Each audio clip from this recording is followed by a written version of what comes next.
Okay, so I've had a lot of requests about how I keep my rats because I have it in a pretty unique setup of these Sterilite tubs. These are my 3 girls. 2 of them just got done having a litter, those 2 back there. They have been done for about 3 weeks now, but I don't think I'm going to breed them for a while because I have a lot of rats. This is a little Rex girl I picked up. She's not old enough yet. She's only about 160 grams, but she's almost there. Maybe in another month or so.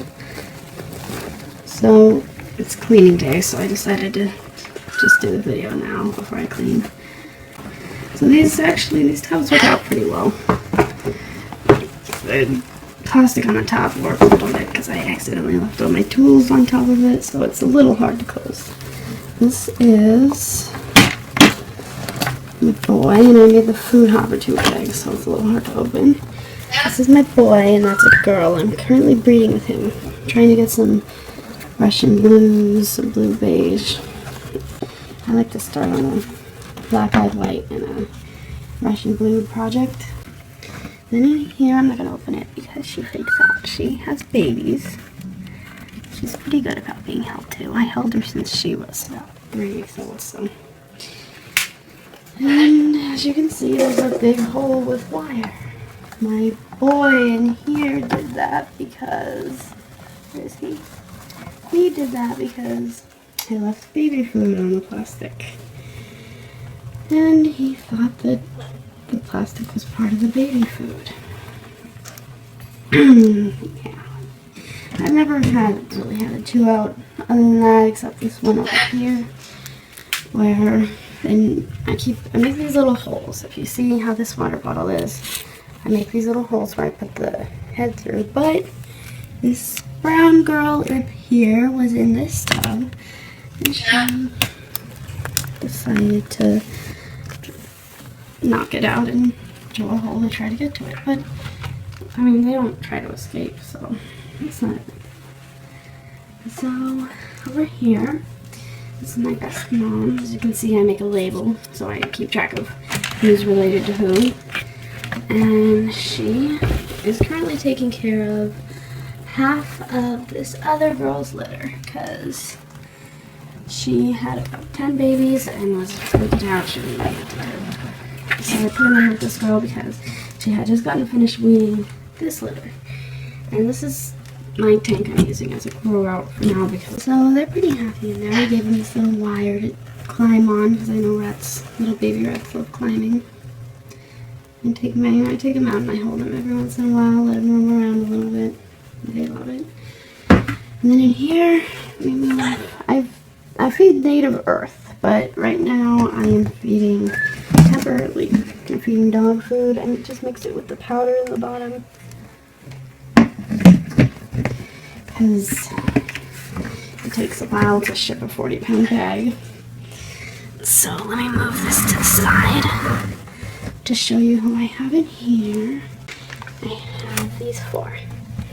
The blue beige and the fawn are growing out. These 2 just got done doing a litter. The beige girl is the blue beige's mom, and the girl with the Berkshire is the fawn girl's mom. So then down here in this little tub, I have my biggest breeder boy. Let's see, there he is in the corner. So I have him. Let's see if I can get the lighting to my camera to. Nope. Well, I have him and another boy and a girl in there right now. The other boy's in that corner. But I don't put more than 3 rats in these things because there's not enough room. These ones are a little bit smaller because they're the old style. So I only will put a mom and her babies in there. And you can fit 3 adult females in this one. But I wouldn't put any more. I like to put the babies in here because they can climb. And you can fit 1 mom in a 10-gallon tank with babies up until they're about 3 weeks old. At that point, they need to be moved into a bigger area. So I use these tubs because it's easier. You can hold more rats and without taking up as much area. I have this one area in the garage that I'm allowed to use, and that's it. If I go farther than that, my dad complains, and then my mom complains, and then the mess gets everywhere. As you can see, it's very messy. And down here, my cat decided, because that used to be where I would put the babies when I was cleaning out a cage or I was separating from their mom. So there was a lot of bedding there, and my cat snuck her way out here, and she knocked it over, and I have yet to clean it up. So yeah, I just use kiln-dried pine. It's about $10. I don't know how much. I don't know how much is in there. Probably 20 or so pounds. And I give them. But at the beginning of the week, it's a lot thicker than this. As you can see, it gets pretty thin. I give them about 2 inches of bedding. About as much as in this tub, if you can see. I give them a lot of bedding because I like them to be comfortable. They're really happy with a lot of bedding. And even if, you know, it costs more on my part, I'd rather spend more to have happier rats than sad rats. But as you can see, as the bedding gets dirty, it kind of shrinks and they build it up into corners and stuff. People tell you that you need to build these food hoppers, and I agree, because with these girls, they were wasting a lot of food. Last week I cleaned them and probably at least half of the food I gave them ended up buried, and they didn't even eat it because it got gross, and I didn't even notice because it was all the way on the bottom of the tub. So I don't exactly think they like eating out of the food hopper, but I mean, I'd rather them be healthy and not eating their own poop. The brown girl, she likes to take the food and put it in piles wherever she wants. And so I kind of didn't want to give her a food hopper, but because she likes to put them in piles, that's why I had to give her a food hopper. This is my clean. This is where I put them in my can. And in here I have bread that I am letting get stale, because you can't feed rats fresh bread, because I don't remember exactly why, but there's an enzyme that will destroy their livers. And so when I get, like, if we buy too much bread and it just starts getting stale, I'll take it out here and I put it in here so it can dry up, but so that, because we have a lot of wild mice, so that the mice can't get to it. If you can see back here, there's a lot of little mouse babies, and I've seen them on this table. I had one standing right here at some point, actually, and I came out here and it wanted to get in there to get their food, but it was scared of the rats, so it didn't go in there. I have to keep everything safe from the mice. Everything has to be sealed, so a lot of people keep their food in a bag. I put it in this because that way mice can't chew, can't go through the bag, try to get in there. And it keeps it fresher for a longer time, and the extra that doesn't fit in here I put in the freezer. But it's where I keep any extra rat food and where I keep the rats that I euthanized and keep frozen, because I do not feed live to my snakes.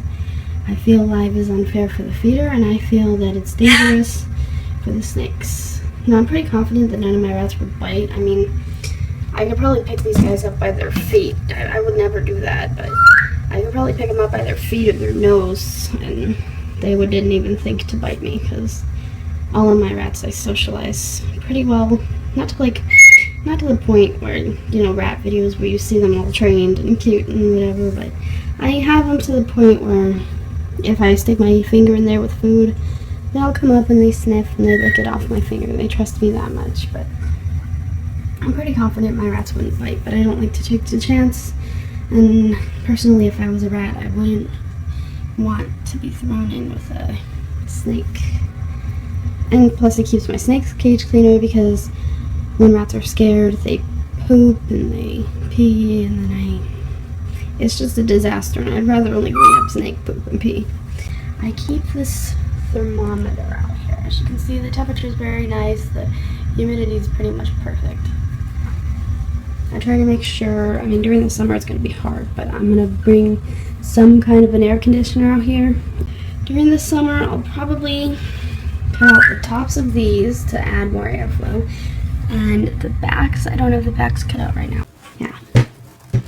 So, this is my setup. Sterilite tubs, tanks, these other Rubbermaid Sterilite tubs.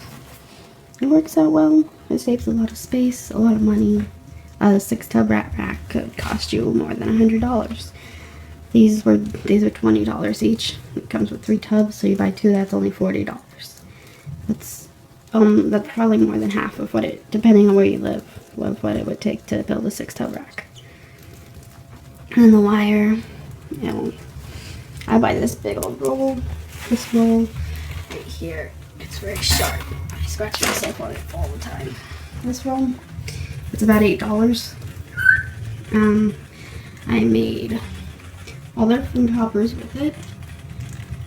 And the beginning of the roll was right here. This is the beginning of the roll. So, I mean, I've really used it. It only takes a little bit of wire to make these cages. Pretty simplistic. I use these zip ties. I think I'm going to retire the zip ties, and I'm going to, because this hot glue gun glue actually works better than the zip ties, because they eat the zip ties. You see there's 2 missing there. And there's quite a few missing here. They eat the zip ties. I don't know why they eat the zip ties and not the tubs, but I guess the zip ties are more yummy. And so I'm going to change the hot glue whenever I do the backs of the tubs over the summer. That's my setup. Pretty fun.